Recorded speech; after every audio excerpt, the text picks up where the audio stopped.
नमस्कार दोस्तों, स्वागत है आपका हमारे YouTube चैनल जीके ट्रैकर पे।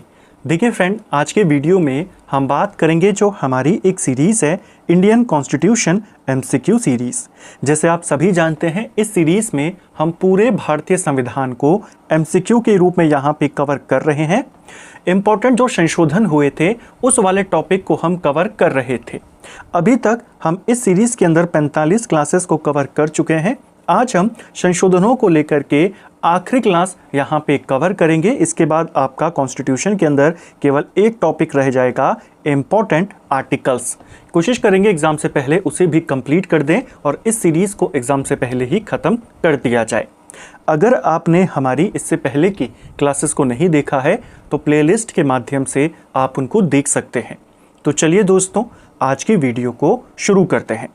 आज का हमारा पहला सवाल है, राज्य पुनर्गठन आयोग की ऐतिहासिक रिपोर्ट के वैधानिक प्रावधानों को पूरे देश में प्रभावी रूप में लागू करने के लिए कौन सा संशोधन हुआ था?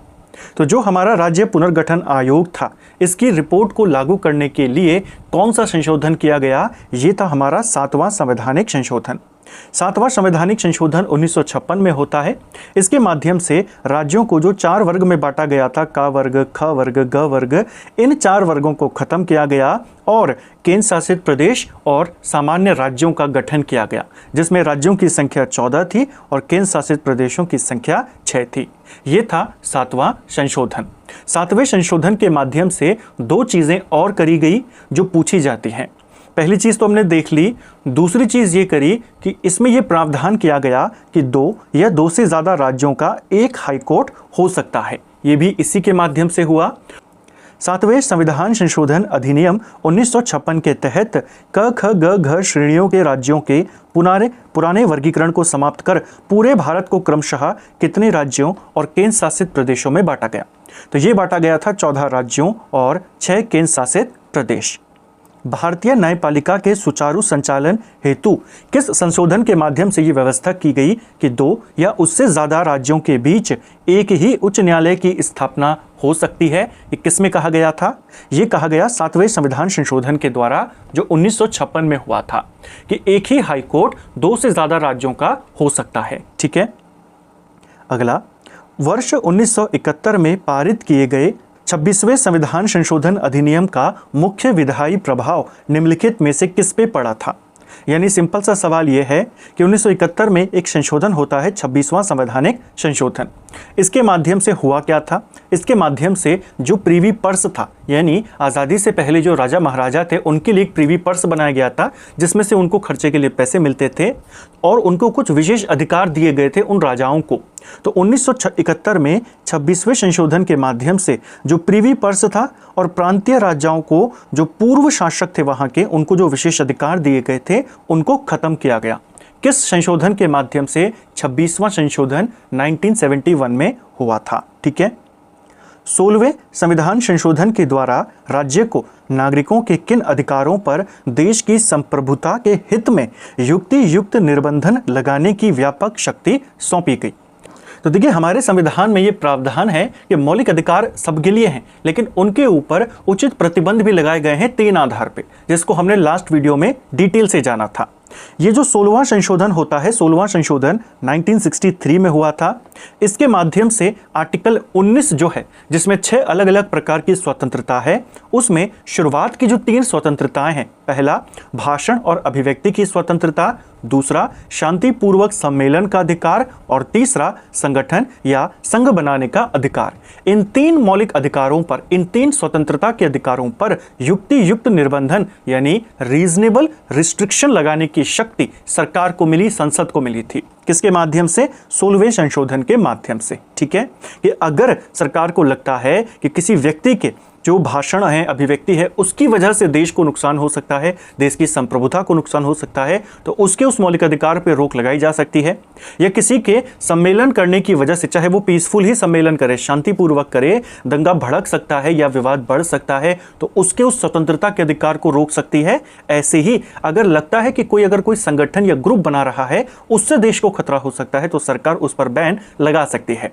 तो ये कब अधिकार दिए गए? ये 3 और जोड़े गए थे बाद में 16वें संशोधन के द्वारा। निर्वाचन और पूर्व शासकों के विशेष अधिकारों की कानूनी स्थिति के संदर्भ में कथनों पर विचार करना है और सही कथन बताना है। पहला, 11वें संशोधन के अनुसार निर्वाचक मंडल में पद खाली होने के आधार पर राष्ट्रपति या उपराष्ट्रपति के चुनाव को अदालत में चुनौती दी जा सकती है। क्या ये सही है? ये वाला आपका गलत है। बेसिकली जब भारत का संविधान बना तो राष्ट्रपति और उपराष्ट्रपति के चुनाव जो होंगे वो निर्वाचन मंडल के माध्यम से होंगे। राष्ट्रपति के चुनाव में निर्वाचन मंडल में सभी सदनों के जो निर्वाचित सदस्य होते हैं, चाहे वो लोकसभा हो, विधानसभा हो या हमारी राज्यसभा हो, जो निर्वाचित सदस्य हैं केवल वो वोट करते हैं।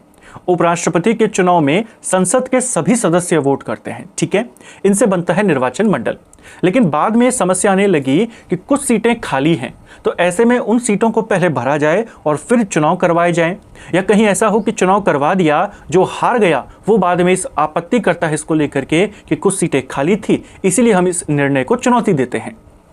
तो ये विवाद ना हो, इसके लिए सरकार ने 11वां संवैधानिक संशोधन किया। ये संशोधन 1961 में हुआ था 11वां, और इसके अंदर ये प्रावधान किया गया कि राष्ट्रपति या उपराष्ट्रपति के निर्वाचन को आप चुनौती दे सकते हैं अगर आपको लगता है कि कुछ गलत हुआ है, लेकिन इस आधार पर नहीं दे सकते कि कुछ सीटें खाली थी या निर्वाचन मंडल पूरा नहीं था। इस आधार पर आप चुनौती नहीं दे सकते। ठीक है, एक क्वेश्चन आता है कि इनसे रिलेटेड जो विवाद होते हैं राष्ट्रपति उपराष्ट्रपति के चुनाव से रिलेटेड, वो कौन सुनता है? वो सुप्रीम कोर्ट सुनता है। ठीक है, पहला सही है, पहला गलत है आपका। 26वें संशोधन अधिनियम के द्वारा 1971 में यह हुआ था। रियासतों के पूर्व शासकों को मिलने वाली प्रीवी पर्स को पूरी तरीके से कानूनी रूप से खत्म कर दिया। ये वाला आपका बिल्कुल सही। आपको बताना है इनमें से कौन सा कथन असत्य है, तो केवल पहला वाला यहाँ पे गलत है। ऑप्शन ए सही उत्तर होगा। इन सभी महत्वपूर्ण संविधान संशोधनों के संदर्भ में गलत कथन का चयन करें। अब आपने गलत वाले को फिर से पहचानना है। पहला, 7वें संशोधन के माध्यम से अलग अलग श्रेणियों के राज्यों के पुराने वर्गीकरण को समाप्त किया गया, बिल्कुल सही है। 2 या उससे अधिक राज्यों के लिए एक ही संयुक्त सामूहिक उच्च न्यायालय बनाने का नियम 7वें संशोधन का हिस्सा है, यह भी सही है। 16वें संशोधन द्वारा लोकसभा की सदस्य सीटों की मूल को 525 से बढ़ाकर 545 कर दिया गया, क्या ये सही है? सीटें बढ़ाने के लिए 1972 में 31वां संवैधानिक संशोधन हुआ था। जो 16वां संवैधानिक संशोधन था, अभी हमने ऊपर पढ़ा, मौलिक अधिकारों पर प्रतिबंध जो लगाए गए थे शुरुआत के बाद, वो 16वें संशोधन के माध्यम से लगाए गए आर्टिकल 19 के शुरुआती 3 स्वतंत्रता के अधिकार। सी वाला आपका गलत है और आपको गलत ही बताना था, यही हमारा आंसर है। राजाओं के प्रीवी पर्स और विशेष आर्थिक प्रशासनिक अधिकारों की समाप्ति 26वें संविधान संशोधन 1971 से होती है, ये बिल्कुल आपका सही होगा। 39वें संविधान संशोधन 1975 के माध्यम से निम्नलिखित में से किन उच्च पद अधिकारियों के निर्वाचन संबंधी विवादों को न्यायिक परीक्षण यानी जुडिशियल रिव्यू से पूरी तरीके से मुक्त कर दिया गया? 1975 में एक संशोधन लाया गया था कि इन अधिकारी या ये जो नेता होंगे, इन पदों पर जो जो व्यक्ति होंगे, इनके निर्वाचन को लेकर के कोई भी कोर्ट में नहीं जा सकता। किस किस पद को लेकर के ये बना था संशोधन? ये हुआ था 4 पदों को लेकर के, एक राष्ट्रपति के लिए, उपराष्ट्रपति के लिए, प्रधानमंत्री के लिए और लोकसभा अध्यक्ष के लिए, कि ये जो हमारे टॉप 4 पद हैं, इनके चुनाव को लेकर के अगर कोई विवाद होता है, उसको लेकर के कोर्ट नहीं जा सकते या कोर्ट हस्तक्षेप नहीं कर सकता। ये कहा गया था 39वें संशोधन के माध्यम से 1975 में। हालांकि बाद में इसे कैंसिल किया गया जब 44वां संशोधन होता है इमरजेंसी के बाद 1978 में, तब इनको ये जो सभी पद थे इनको वापस से न्यायिक दायरे में लाया गया। तो हटाने का भी और लाने का भी आपने याद रखना है। ठीक है, जो 39वां संशोधन था जिसके माध्यम से इनको बाहर किया गया था न्यायिक प्रक्रिया से, बाद में इनको ले आए थे, वो अलग चीज़ है। एक और सवाल आता है 39वें संशोधन को लेकर के। 39वें संशोधन में ये भी प्रावधान किया गया था कि अगर भविष्य में कानून के आधार पे इन व्यक्तियों के निर्वाचन को गलत ठहरा दिया जाता है, अगर भविष्य में ऐसा होता है, इन्होंने जो जो काम किए होंगे उसके लिए फिर वो काम जो है वो गैर कानूनी नहीं होंगे। ये भी इसमें प्रावधान किया गया कि वो जो कार्य ये करेंगे बतौर इन पदों पर रहते हुए वो मान्य ही माने जाएंगे, वो वैलिड ही होंगे। ठीक है, मतदान की आयु को 21 से घटाकर 18 वर्ष करने के लिए संसद द्वारा भारतीय संविधान के किस विशिष्ट अनुच्छेद में संशोधन किया गया और यह किस तिथि से पूरे देश में इन्फोर्स हुआ यानी लागू हुआ? तो देखिए, मतदान की उम्र 21 से 18 होती है 61वें संशोधन के द्वारा। 61वां संशोधन 1988 में हुआ था। इसके लिए आर्टिकल 326 में संशोधन किया गया। आर्टिकल 326 में लोकसभा और विधानसभा में वोटिंग की उम्र थी जो पहले 21 थी, अब इसे 18 वर्ष कर दिया गया और ये लागू होता है 28 मार्च 1989। ये कॉन्स्टिट्यूशन का आर्टिकल जो है ये पूछा जा सकता है कि भारत में वयस्क मताधिकार है, यानी एक निश्चित उम्र के ऊपर जितने भी लोग हैं, चाहे वो किसी भी जाति धर्म के हों, किसी भी प्रकार के हों, कैसे भी हों, अमीर हो गरीब हो, सबको वोटिंग का अधिकार है। तो ये जो वयस्क मताधिकार है ये किस आर्टिकल में है? ये आर्टिकल 326 के अंदर है। पहले जो उम्र थी वो 21 थी, अब वो 18 है। किसके माध्यम से हुआ? 61वां संशोधन जो 1988 में हुआ, लागू 1989 में हुआ था। ठीक है। मतदान की आयु और सीटों के निर्धारण की सांख्यिकीय मानकों के संदर्भ में निम्न कथनों पर विचार करें। चलिए इनको देखते हैं। 61वें संशोधन के द्वारा देश में मतदान की न्यूनतम आयु को घटाकर 18 वर्ष किया गया, जो 28 मार्च 1989 से लागू हुआ। पहला बिल्कुल आपका सही होगा। 84वें संशोधन जो कि 2001 में हुआ था, इसके तहत लोकसभा और विधानसभा की सीटों की संख्या में वर्ष 2026 तक कोई बदलाव न करने का लॉक इन प्रावधान किया गया। ये आपका बिल्कुल सही है। 2001 में 84वां संशोधन होता है। इसको लेकर सवाल बनने के चांसेस बहुत ज़्यादा हैं क्योंकि बहुत ज़्यादा चर्चा में रहा था, क्योंकि इसकी जो समय अवधि है वो इसी साल पूरी हुई है। तो ये कब लॉक हुआ था? 2001 में 84वें संशोधन के द्वारा। उसमें यह प्रावधान था कि 2026 तक लोकसभा और विधानसभा की सीटों की संख्या नहीं बढ़ेगी। ठीक है। पूछा है इनमें कौन से सही हैं? दोनों के दोनों स्टेटमेंट आपके बिल्कुल सही यहां पे होंगे। केंद्र शासित प्रदेशों की विधायी शक्तियों के संदर्भ में निम्नलिखित कथनों पर विचार करें। अब केंद्र शासित प्रदेशों को लेकर के सवाल है। पहला, 69वें संविधान संशोधन द्वारा दिल्ली संघ राज्य क्षेत्र के लिए विशेष विधानसभा और मंत्री परिषद का उपबंध किया गया। पहला क्या आपका सही है? पहला आपका बिल्कुल सही यहाँ पे होगा। 69वां संशोधन होता है 1991 में। इसके माध्यम से दिल्ली को NCR यानी नेशनल कैपिटल रीजन यानी राष्ट्रीय राजधानी क्षेत्र के रूप में बनाया गया। और दूसरा प्रावधान ये था कि दिल्ली केंद्र शासित प्रदेश है, लेकिन इसके लिए विधानसभा और मंत्री परिषद होगी। ये प्रावधान इसी संशोधन के माध्यम से किया गया था। ठीक है। दूसरा, 70वें संविधान संशोधन 1992 के द्वारा केवल दिल्ली की विधानसभा के सदस्यों को ही राष्ट्रपति के निर्वाचन मंडल में शामिल किया गया। पुदुचेरी को इससे बाहर रखा गया। क्या ये सही है? ये वाला गलत है। इसके बाद 1992 में 70वां संशोधन होता है। 70वें संशोधन के माध्यम से जो केंद्र शासित प्रदेश थे जिनकी अपनी विधानसभा है, पुदुचेरी और दिल्ली, इनके सदस्यों को राष्ट्रपति और उपराष्ट्रपति के चुनाव में वोट देने का अधिकार दिया गया, यानी इनको निर्वाचन मंडल में शामिल किया गया। ये हुआ था 70वां के माध्यम से। ठीक है। पूछा है इनमें कौन सा गलत है? सेकंड वाला गलत है क्योंकि पुदुचेरी को इससे बाहर नहीं रखा गया था। राष्ट्रपति की शक्तियों और न्यायिक प्रशिक्षण के संदर्भ में निम्नलिखित कथनों पर विचार कीजिए। पहला, 39वें संशोधन द्वारा राष्ट्रपति, उपराष्ट्रपति, प्रधानमंत्री और लोकसभा के चुनाव विवादों को अदालत के हस्तक्षेप से मुक्त किया गया था। ये आपका बिल्कुल सही है। अभी हमने इसके बारे में पूरा डिटेल से जाना था। इसी संशोधन के तहत यह विधिक सुरक्षा दी गई कि यदि उनका चुनाव बाद में अवैध भी घोषित हो जाए तो भी इनके द्वारा पद पर रहते हुए किए कार्य पूरी तरह अमान्य नहीं माने जाएंगे। आप जांच कर सकते हैं, लेकिन वो इनवैलिड या गैरकानूनी नहीं होंगे। ये भी इसमें कहा गया था। पूछा है कौन सा सही है? तो दोनों के दोनों आपके बिल्कुल सही यहाँ पे होंगे। 7वीं अनुसूची और करों के विधिक वर्गीकरण के संदर्भ में निम्नलिखित कथनों पर विचार करें। चलिए इनको देखते हैं। अब पहला, 88वें संशोधन अधिनियम 2003 के माध्यम से संविधान में नया अनुच्छेद 268 क जोड़ा गया था। क्या ये सही है? हमारा 88वां संशोधन होता है 2003 में। इसके माध्यम से संविधान में एक नया आर्टिकल 268 क इसको जोड़ा गया। 7वीं अनुसूची में संघ सूची के अंतर्गत सेवा कर जो सर्विस टैक्स है उसको औपचारिक रूप से शामिल कर दिया गया। तो क्वेश्चन बनेगा सर्विस टैक्स को संविधान में कब शामिल किया गया? तो इसके लिए होता है 88वां संशोधन, 268 क वाला आर्टिकल भी जोड़ा गया और फिर इस सर्विस टैक्स को जो 7वीं अनुसूची है जिसमें 3 सूचियां आती हैं, राज्य सूची, केंद्र सूची और समवर्ती सूची, तो सर्विस टैक्स को केंद्रीय सूची यानी संघ सूची में शामिल किया गया। ठीक है, पूछा है इनमें से कौन सा गलत है? तो यहां पर आपका पहला वाला तो सही है, दूसरा इसके तहत सेवा कर को 7वीं अनुसूची की राज्य सूची के अंतर्गत एक मुख्य कर के रूप में औपचारिक स्थान दिया गया, ये गलत है क्योंकि राज्य सूची में नहीं, केंद्र सूची, संघ सूची में इसको शामिल किया गया था। केवल 2 वाला गलत है।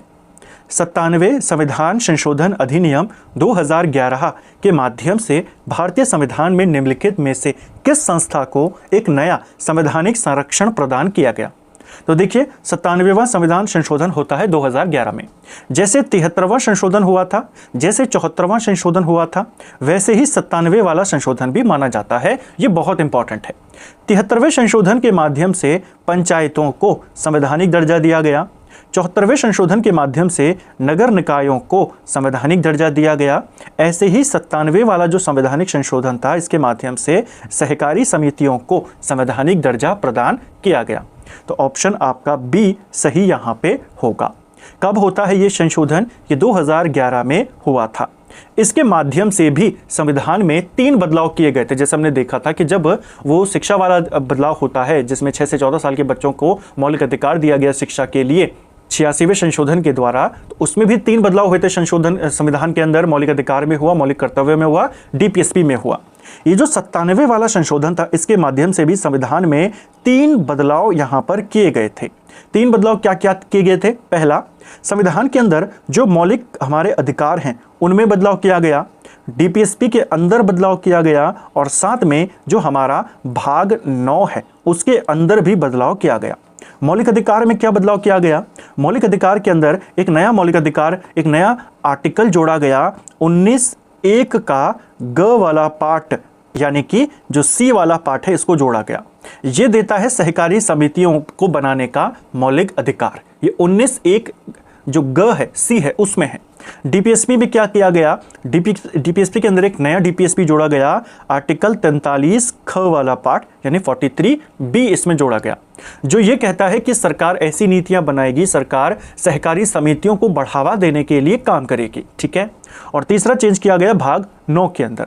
भाग 9 में 2 पार्ट थे। एक भाग 9 था जो पंचायतों से रिलेटेड था, दूसरा भाग 9 क था जो नगर निकायों से रिलेटेड था। इसके अंदर तीसरा भाग भी जोड़ा गया, भाग 9 ख, जो किससे संबंधित है? यहाँ जो सहकारी समितियां हैं इससे संबंधित है। ठीक है। और इस 9 ख के अंदर आर्टिकल 243 य ज से लेकर के 243 य न तक जोड़े गए। ठीक है।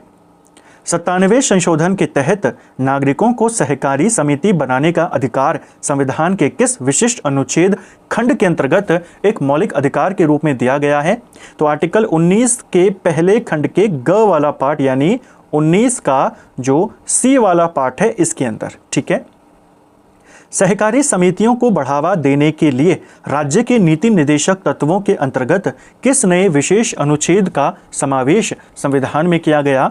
यह है आर्टिकल 43 का ख पार्ट, जिसे हम आर्टिकल 43B भी कहते हैं। इसके माध्यम से क्या है? सहकारी समितियों को बढ़ावा देने के लिए राज्य प्रयास करेगा। बहुत बार आता है सहकारी समितियों से संबंधित डीपीएसपी कौन सा है? 43B।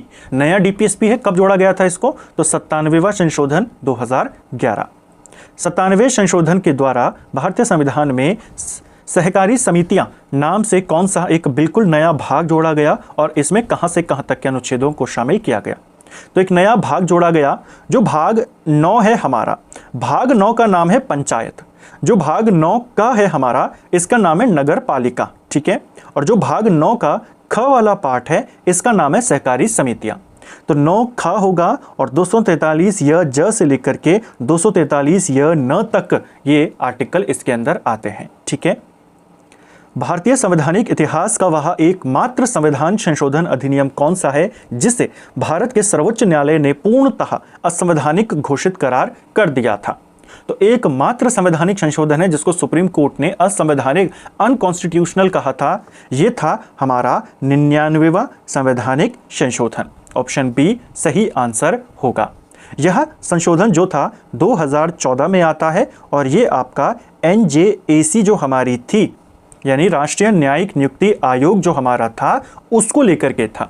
सरकार ने बेसिकली एक संशोधन किया था, 99वां संशोधन 2014 में NJAC का गठन किया था कि जजों की नियुक्ति कैसे होगी सुप्रीम कोर्ट में, हाई कोर्ट में, उसको लेकर के। इस संस्था को और इस संविधान संशोधन को ही सुप्रीम कोर्ट ने असंवैधानिक कह दिया था। तो ये हुआ था 2014 में। ये एकमात्र संविधान संशोधन है जिसे सुप्रीम कोर्ट ने असंवैधानिक कहा था। ठीक है, ऑप्शन बी। 2015 में पारित किए गए 100वें संविधान संशोधन अधिनियम का मुख्य वैधानिक संबंध निम्न में से किस ऐतिहासिक विषय से है? जो हमारे संविधान है इसके अंदर 100 से ज़्यादा हो चुके हैं। जो 100वां संवैधानिक संशोधन था ये 2015 में होता है और ये भारत और बांग्लादेश भूमि हस्तांतरण समझौते के तहत हुआ था या इसके लिए हुआ था। ऑप्शन बी सही आंसर होगा। ठीक है, 103 संविधान संशोधन के द्वारा भारत में पहली बार आर्थिक स्थिति को भी पिछड़ेपन का वैध आधार स्वीकार करते हुए सामान्य वर्ग के लिए कितने प्रतिशत आरक्षण की व्यवस्था की गई?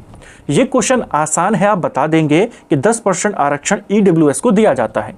इसके माध्यम से, इस संशोधन के माध्यम से 103वां संशोधन हुआ, पहले तो आपने ये याद रखना है। 2019 में ये संशोधन होता है। इसके माध्यम से हमारे संविधान में 2 आर्टिकल जोड़े गए। वो कौन कौन से हैं? एक है आर्टिकल 15 का छठा खंड और एक है आर्टिकल 16 का छठा खंड। ये 2 नए संशोधन जोड़े गए थे, 2 आर्टिकल जोड़े गए थे इस संशोधन के माध्यम से, तो इसको याद रखना है। ठीक है, आंग्ल भारतीयों के मनोनयन को समाप्त करने वाले 104वें संविधान संशोधन के द्वारा क्रमशः लोकसभा और राज्य विधानसभाओं में मनोनयन से जुड़े किन 2 महत्वपूर्ण अनुच्छेदों के प्रभाव को निष्प्रभावी किया गया? आप सभी जानते हैं देश के अंदर लोकसभा में, अलग अलग राज्यों की विधानसभा में 1 सदस्य, लोकसभा के अंदर 2 सदस्यों को आंग्ल भारतीय समुदाय से मनोनीत किया जाता था। इस प्रावधान को खत्म कर दिया गया 2019 में। इसके लिए लाए थे 104वां संवैधानिक संशोधन। अब संशोधन लाए हैं। हमारे संविधान के अंदर 2 आर्टिकल ऐसे थे जो लोकसभा में ये मनोनीत होंगे उसकी बात करता था एक आर्टिकल, और एक आर्टिकल विधानसभाओं की बात करता था। तो उन 2 आर्टिकल्स को हटाना था वहां से, उसके लिए 104वां संवैधानिक संशोधन हुआ।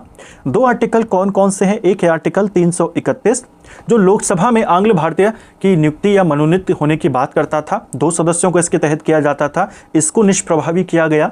और दूसरा था आर्टिकल 333 विधानसभाओं में 1 सदस्य को मनोनीत करने की बात करता था, इसको भी हटाया गया। तो 331 333 ये लोकसभा के लिए, क्योंकि पहले लोकसभा पूछा है, ये विधानसभा के लिए। ठीक है, अगला 10वें संविधान संशोधन अधिनियम 1961 के माध्यम से निम्न में से किस क्षेत्र को आधिकारिक रूप से भारत में शामिल कर केंद्र शासित प्रदेश का दर्जा दिया गया? तो 10वां संवैधानिक संशोधन 1961 में होता है। यह दादर नागर हवेली के लिए था। इसके माध्यम से इसे केंद्रीय जो केंद्र शासित प्रदेश है, यूनियन टेरिटरी, इसका दर्जा दिया गया जो आज तक बना हुआ है। ठीक है, किस विशिष्ट संविधान संशोधन अधिनियम 1962 के तहत गोवा, दमन, दीव को केंद्र शासित प्रदेश के रूप में कानूनी रूप से भारत में शामिल किया गया? तो गोवा को और दमन दीव को केंद्र शासित प्रदेश का दर्जा मिलता है 12वें संशोधन के माध्यम से जो 1962 में हुआ था। जैसे मैंने कहा था कि हम कैटेगरी वाइज पढ़ेंगे कि जो इंपॉर्टेंट वाले हमने उनको पहले देखा, अब भाषा से रिलेटेड जो थे हमने फिर उनको देखा।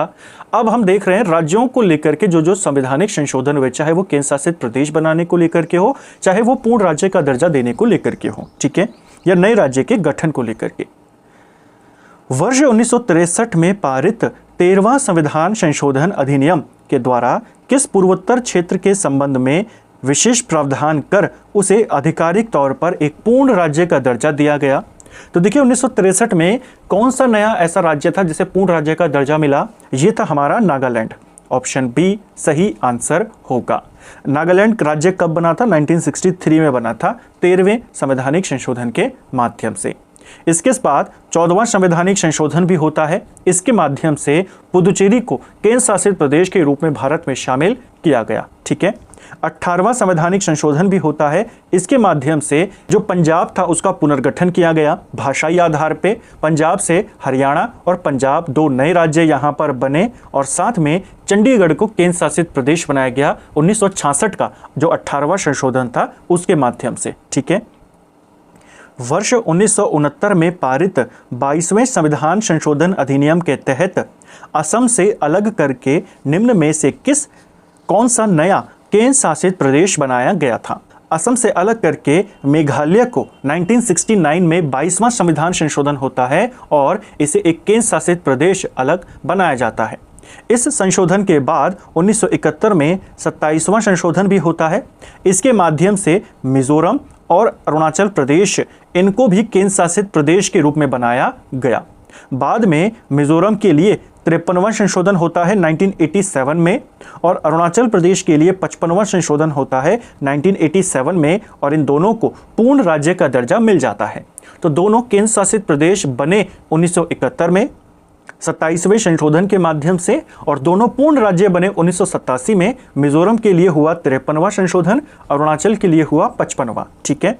और 22वां संशोधन हुआ था मेघालय के लिए। इसे असम से अलग करके एक स्वतंत्र केंद्र शासित राज्य के रूप में यहाँ पे बनाया गया केंद्र शासित प्रदेश, ठीक है। अगला 1974 में पारित किए गए 35वें संविधान संशोधन अधिनियम के द्वारा सिक्किम को भारत में शामिल कर किस विशिष्ट विधिक पद या दर्जे से नवाजा गया? तो देखिए, सिक्किम को भारत में शामिल करने को लेकर के 2 वर्ष में, एक वर्ष था 1974 और एक वर्ष था 1975। 2 वर्ष में 2 संशोधन किए गए। पहला संशोधन था 35, दूसरा संशोधन था 36। दोनों में अंतर क्या था कि 1974 में जब 35वां संशोधन किया गया, सिक्किम को भारत के एक सह राज्य के रूप में दर्जा दिया गया, यानी कि जॉइंट स्टेट के रूप में। 1975 में 36वां संशोधन होता है, सिक्किम को भारत के पूर्ण राज्य का दर्जा दिया गया, भारत का 22वें राज्य के रूप में से मान्यता मिली। तो ये दोनों आपने याद रखने, 74 और 75 का 35वां और 36वां। किस ऐतिहासिक संविधान संशोधन अधिनियम 1975 के माध्यम से सिक्किम को भारत संघ के अंतर्गत एक पूर्ण राज्य का दर्जा मिला? यह होता है 36वें संशोधन के माध्यम से। ऑप्शन बी सही उत्तर होगा।